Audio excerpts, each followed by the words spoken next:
Você já parou para pensar no que o ódio pode fazer com uma alma quando ele é alimentado por muito tempo?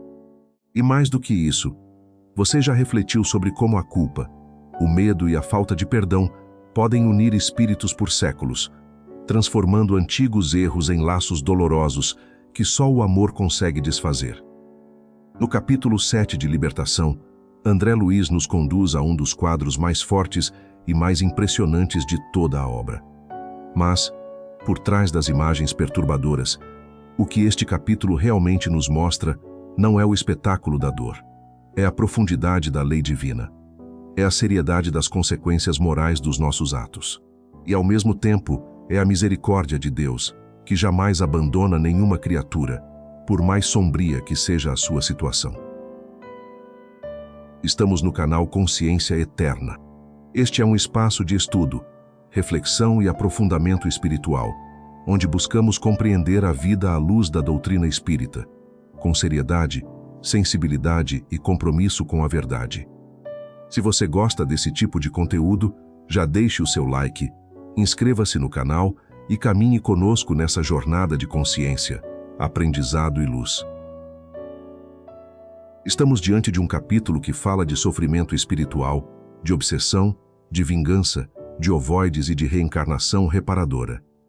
Mas, acima de tudo, fala de responsabilidade, de reajuste e da lenta construção da libertação interior. Logo no início, André Luiz descreve a região em que se encontra como um ambiente profundamente opressivo. A noite havia sido quase insuportável. O clima espiritual era sufocante. As conversações ao redor perturbavam. A atmosfera parecia pesada, asfixiante, dolorosa. Ao sair com Gúbio e Eloy para uma excursão educativa, ele observa pelas ruas uma multidão de entidades em estado lastimável. Aleijados, idiotas, rostos deformados, criaturas em sofrimento mental, expressões de crueldade, ignorância, amnésia e desespero. Não se tratava apenas de um lugar feio ou abandonado. Era um verdadeiro retrato da desarmonia espiritual coletiva. As construções eram repelentes. As paredes mostravam-se sujas, lodacentas, desagradáveis não apenas à visão, mas também ao olfato. A vegetação era escassa. Os gritos da dor eram frequentes. Tudo ali parecia refletir o colapso íntimo das consciências que habitavam aquele lugar. E então surge uma lição muito importante. Gúbio explica que as mentes extraviadas, em geral, vivem presas a ideias fixas, implacáveis e obsessivas. Elas perdem a noção de bom gosto, de ordem, de beleza e de conforto construtivo. Rebaixadas pelas próprias ações, acabam por criar ao redor de si um mundo compatível com o seu estado interior. Essa é uma das grandes chaves do capítulo. No plano espiritual, o pensamento não é apenas pensamento. O pensamento plasma. A mente estuda, arquiteta, determina e materializa. A matéria que envolve o espírito responde aos impulsos mentais. Em outras palavras, cada consciência, de certo modo, participa da construção do próprio ambiente em que vive. Isso nos leva a uma reflexão muito séria. Muitas vezes, imaginamos o sofrimento espiritual como algo imposto de fora. Mas André Luiz nos mostra que, em muitos casos, ele é consequência natural da própria desarmonia cultivada por dentro. A alma desajustada produz sombras. A mente endurecida cria cárceres. O espírito perturbado passa a habitar exteriormente aquilo que já vinha carregando intimamente. Mais adiante, Gúbio conduz André Luiz e Eloy a uma região ainda mais dolorosa. Eles chegam diante de uma espécie de abismo, um vale profundo, povoado por padecimentos quase indescritíveis. André Luiz vê furnas, precipícios, lamentos, vozes misturadas, sofrimentos em multidão. A cena parece a superfície de um imenso cárcere mental. Ali se amontoavam milhares de criaturas que haviam abusado dos dons da vida. Espíritos que, segundo Gúbio, alcançaram a sobrevivência sobre as ruínas do próprio eu. Personalidades que gastaram a existência física sem trabalho edificante, entregando-se à ociosidade, à ignorância agressiva, ao crime disfarçado, ao egoísmo, e que agora esgotavam resíduos envenenados acumulados dentro de si mesmas. É uma imagem muito forte, mas é também profundamente educativa. Porque o capítulo não está dizendo que Deus castiga arbitrariamente.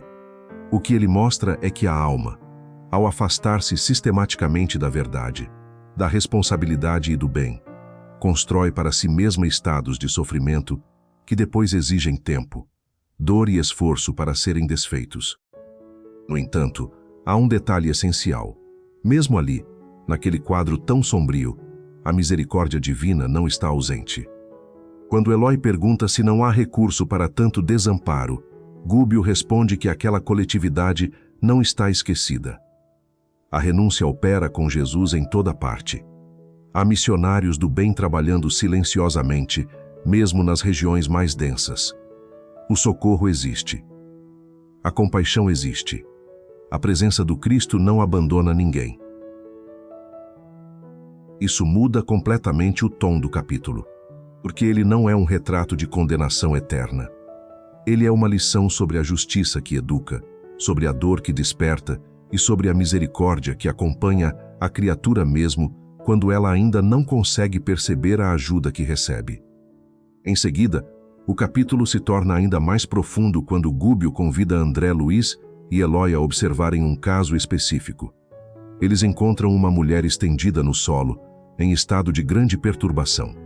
Ela se mostra desorientada, envolvida por uma atmosfera cinzenta, pedindo socorro, chamando por Joaquim, provavelmente o companheiro de sua última experiência reencarnatória. Mas o que mais chama a atenção é o fato de ela estar cercada por 3 formas ovoides. Gúbio pede a André que observe melhor, e André percebe que aquelas formas, embora desfiguradas, estão vivas. Ao tocá-las magneticamente, ele ouve nelas pensamentos insistentes de vingança, gemidos, acusações, clamores de ódio. As expressões se repetem: vingança, assassina, não descansarei. Aqui entramos num dos pontos mais conhecidos e mais impactantes do capítulo, o estudo dos ovoides. Segundo a explicação de Gúbio, tratava-se de entidades profundamente infelizes, presas ao propósito de vingança. Espíritos que, consumidos por longos processos de revolta, desespero e fixação, haviam desgastado o próprio perispírito, perdendo a forma humana que antes possuíam.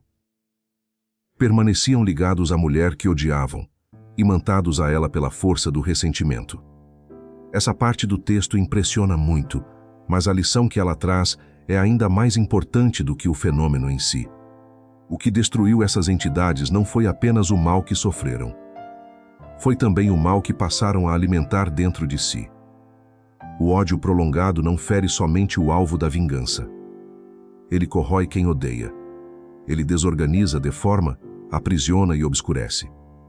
A revolta contínua transforma a dor em prisão. E então Gúbio revela a origem daquela tragédia. Em vida passada, aquela mulher havia sido senhora de escravos.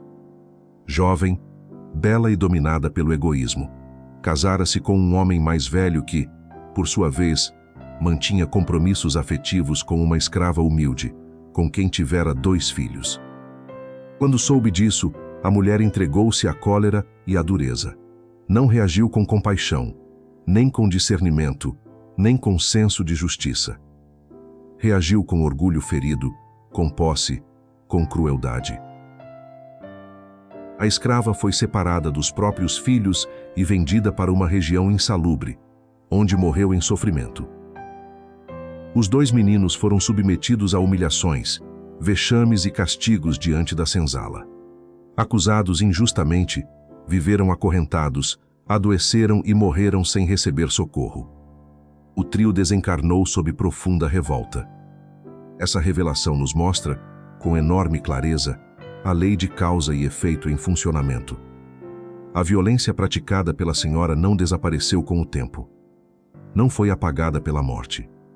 Não foi anulada pelo simples esquecimento dos fatos no plano físico.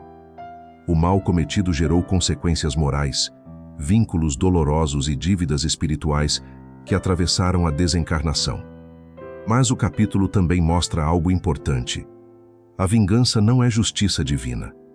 Aqueles 3 espíritos, embora vítimas no passado, também adoeceram gravemente pela recusa ao perdão. Foram visitados por benfeitores, convidados à tolerância, orientados ao caminho da renovação, mas permaneceram presos ao desforço. E essa escolha os arrastou a um processo igualmente destrutivo. Começaram então a perseguir a antiga agressora. Intensificaram-lhe o remorso, agravaram-lhe a perturbação psíquica, alimentaram-lhe o medo. A mulher adoeceu gravemente.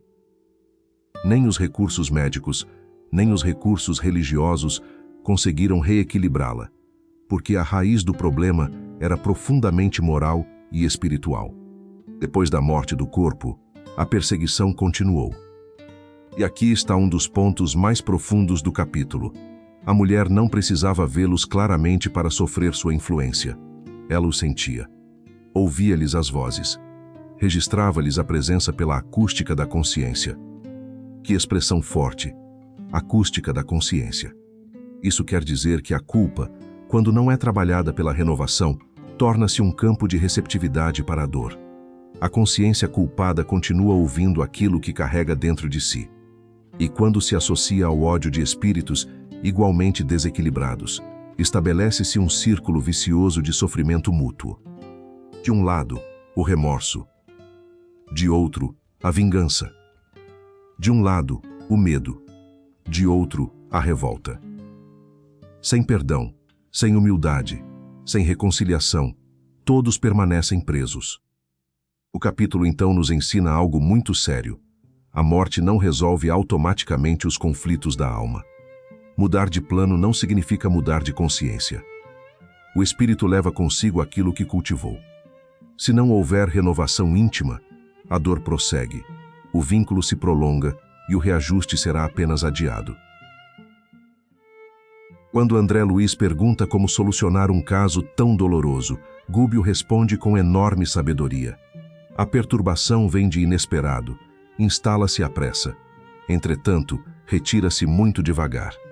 Essa frase, por si só, já vale uma reflexão profunda. Quantas vezes queremos solução instantânea para problemas que levaram anos, décadas ou séculos para se formar? Quantas vezes desejamos paz sem trabalho interior, libertação sem renovação, cura sem transformação moral? Mas a lei divina não funciona no ritmo da nossa impaciência. Ela trabalha com profundidade. Ela respeita o tempo da consciência. Ela permite processos longos porque sabe que o reajuste verdadeiro não é superficial. Gubbio então revela o caminho que a misericórdia divina encontrou para aquela mulher e para seus perseguidores. Tudo indica, segundo ele, que o antigo esposo já havia reencarnado para preparar novas experiências. E a mulher também retornaria à carne em breve. Mas ela não voltaria sozinha. Os 3 espíritos que a perseguiam continuariam ligados a ela, aguardando o momento do mergulho nos fluidos terrestres. E então vem a revelação mais comovente do capítulo. Os antigos inimigos renasceriam como seus filhos. Esse ponto é de uma profundidade imensa. Porque muda completamente a forma como olhamos para os laços familiares. Na visão espírita, a família não é apenas uma reunião casual de afetos biológicos. Muitas vezes, ela é oficina sagrada de reajuste. É reencontro providencial. É oportunidade de cura. É escola de perdão. É laboratório onde antigos vínculos de ódio podem ser lentamente transformados em laços de amor. Aquela mulher que um dia separou uma mãe de seus filhos, que destruiu vínculos, que fez sofrer, agora seria chamada a reunir em si mesma os 3 espíritos que ferira. E mais do que isso, teria de acolhê-los no próprio ventre moral, na própria intimidade, na própria experiência materna. Gubbio explica que ela teria infância dolorosa, doenças difíceis de diagnosticar, mocidade atormentada por aflições íntimas, e não encontraria paz enquanto não beijasse no próprio colo os 3 antigos adversários, agora convertidos em filhinhos frágeis, necessitados de sua ternura. Que imagem impressionante! Os perseguidores de ontem viriam como filhos. Aqueles que antes odiavam seriam agora dependentes.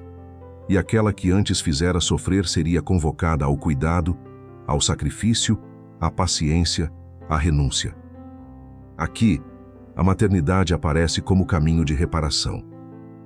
Não como punição cega, nem como castigo cruel, mas como oportunidade sublime de reconstrução. O amor materno, nesse contexto, torna-se remédio espiritual. A convivência íntima oferece à alma a chance de refazer, pelo carinho, pelo serviço e pela abnegação, aquilo que antes destruíra pela crueldade. Isso toca num ponto muito sensível e muito belo da doutrina espírita. Muitos dramas familiares podem ser compreendidos como processos profundos de reajuste entre espíritos que se reencontram para se curarem mutuamente. Nem sempre sabemos quem fomos uns para os outros. Nem sempre entendemos por que certos vínculos são tão intensos, tão difíceis, tão dolorosos ou tão exigentes. Mas capítulos como este nos lembram que o lar, muitas vezes, é a mais séria escola espiritual que temos. É ali que antigas feridas são tocadas. É ali que a paciência é provada. É ali que o perdão se torna necessário. É ali que o amor precisa deixar de ser ideia e virar gesto, serviço, presença e renúncia. Gubbio ainda usa uma expressão fortíssima para descrever a situação dessa futura mãe. Ele diz que ela será como um ímã atormentado, ou como a sede obscura e triste de uma constelação de dor, enquanto não reajustar aqueles 3 centros vitais desarmônicos na forja do sacrifício. Mas repare, o objetivo final não é manter a dor, é reajustar. É recambiar esses espíritos à estrada certa, é restaurar a harmonia. É transformar vínculos adoecidos em possibilidades de regeneração. O capítulo caminha então para uma síntese doutrinária belíssima. Gubbio explica que os princípios de atração governam todo o universo. Assim como vemos núcleos e satélites nos sistemas planetários e atômicos, também na vida espiritual existem centros de atração.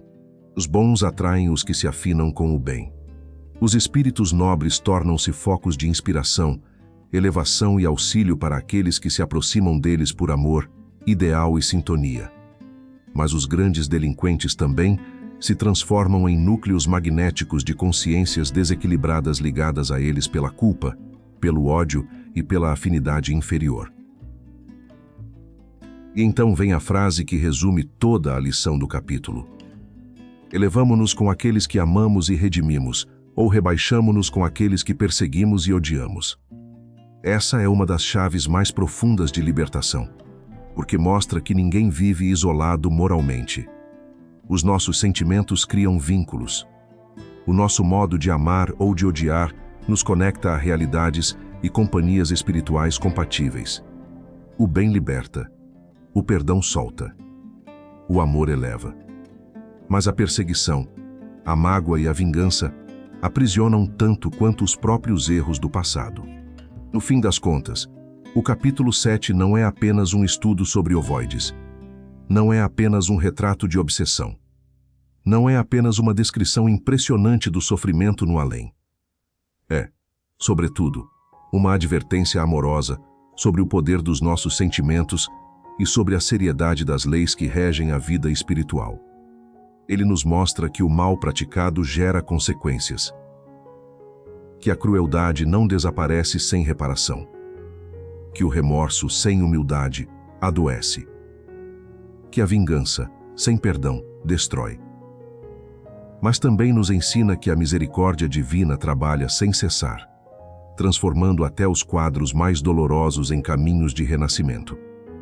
Nada fica perdido diante de Deus. Nem a dor da vítima, nem a culpa do agressor, nem o clamor da consciência, nem a necessidade de reajuste. Tudo pode ser encaminhado para a cura. Tudo pode ser reorganizado pela lei.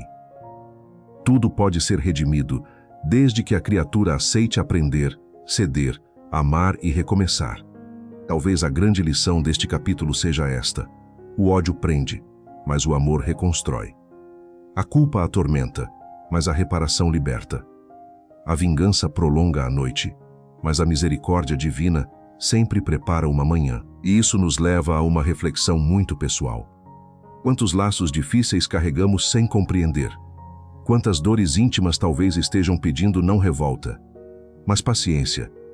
Quantos relacionamentos exigentes da nossa vida podem ser, na verdade, convites sagrados ao perdão, à reparação e ao amor amadurecido? Estudar libertação não é apenas olhar para espíritos em sofrimento no mundo invisível. É olhar para nós mesmos. É perceber o valor dos nossos pensamentos.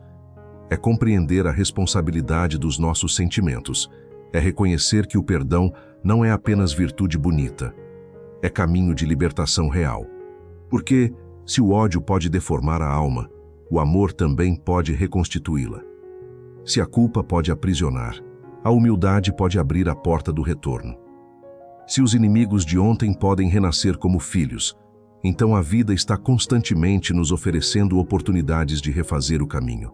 Nada termina na dor, nada se resume ao erro, nada está condenado ao sofrimento eterno.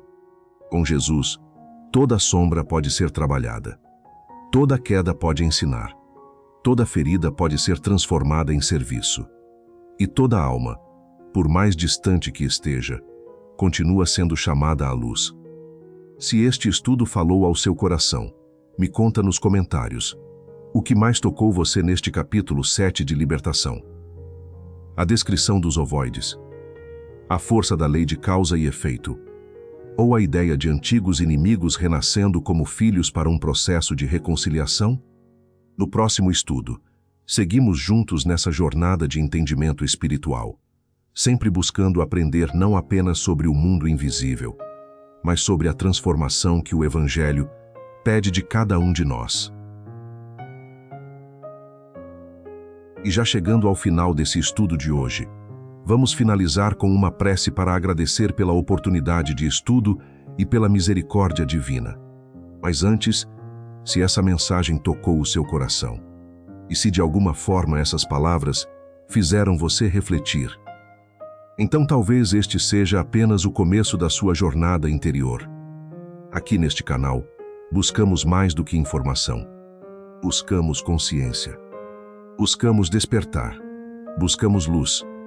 Se você deseja continuar recebendo reflexões como esta, se quer aprofundar temas que alimentam a alma e fortalecem o espírito, eu convido você a se inscrever no canal. E se este conteúdo fez sentido para você, deixe o seu like. Esse simples gesto ajuda essa mensagem a alcançar mais pessoas que talvez estejam precisando exatamente dessas palavras hoje. Compartilhe com alguém que você ama. Às vezes, uma reflexão no momento certo pode transformar um dia ou até uma vida. Agora, vamos aquietar o coração por alguns instantes. Respire profundamente. Desacelere os pensamentos. E permita que a sua mente encontre silêncio. Que possamos, neste momento, nos desligar das preocupações do mundo e nos conectar com a espiritualidade maior, elevando o pensamento em gratidão, respeito e humildade. Senhor Jesus, neste momento de encerramento, queremos te agradecer por mais este estudo, por mais esta oportunidade de compreender a tua justiça, a tua misericórdia e as leis sábias que regem a vida espiritual. Obrigado, Senhor, porque mesmo diante dos quadros mais dolorosos, tua luz não se apaga, tua compaixão não recua e teu amor continua trabalhando silenciosamente pela restauração de todas as almas. Agradecemos pelos benfeitores espirituais que amparam este estudo, que sustentam o esclarecimento sincero e que nos ajudam a enxergar, com mais responsabilidade, o peso dos nossos sentimentos, dos nossos pensamentos e das nossas escolhas. Ajuda-nos, Senhor, a compreender que o ódio aprisiona, que a culpa sem renovação adoece, e que somente o perdão, a humildade e o amor vivido podem abrir caminhos de verdadeira libertação. Ensina-nos a não endurecer o coração. Dá-nos forças para perdoar, serenidade para reparar nossos erros e coragem para aceitar os processos de reajuste que a vida nos apresenta. Abençoa os lares, consola os corações aflitos, fortalece as mães, os filhos, as famílias em luta e todos aqueles que atravessam provas difíceis, sem ainda compreender o sentido espiritual de suas dores. Que possamos sair deste estudo não com medo, mas com consciência. Não com perturbação, mas com desejo sincero de transformação. E que, sob tua bênção, aprendamos a converter antigos débitos em serviço, antigos conflitos em reconciliação e antigas sombras em caminhos de luz. Fica conosco, Senhor, hoje e sempre. Assim seja. Graças a Deus. Que essa reflexão permaneça em seu coração e que sua consciência continue despertando, hoje e sempre. Você está no canal Consciência Eterna. Até o próximo encontro. Muito obrigado. Fiquem com Deus.